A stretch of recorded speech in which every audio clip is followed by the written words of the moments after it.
तव्हां ॾिसी रहिया आहियो THE न्यूज़ वगण मां फेरोज़ गुल जी रिपोर्ट पेश कजी थी।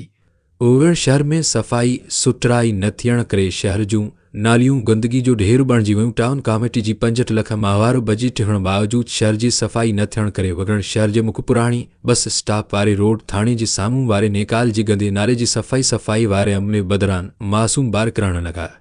टाउन कमेटी इंतज़ामिया ग़ाइबुल शहरीन मुमताज़ वगण लाला हफ़ीज़ पठान ऐं चयो आहे त टाउन कमेटी जे माहवार बजट 65 लख रुपया आहे, पर इन बावजूद बि शहर जी सफ़ाई सुथराई नथे कराई वञी। सफ़ाई सुथराई न कराइण सबबि निकाल जो गंदो पाणी नालनि में हुअण करे गंदगी वधी वञे थी ऐं नालनि जो गंदो पाणी रोडनि रस्तनि ते पिणु ॿेजी वञे थो। टाउन इंतज़ामिया मथां अफ़सोस आहे जो शहर जे गंदनि नालियुनि जी सफ़ाई अमले बदिरां मासूम ॿार करे रहिया आहिनि।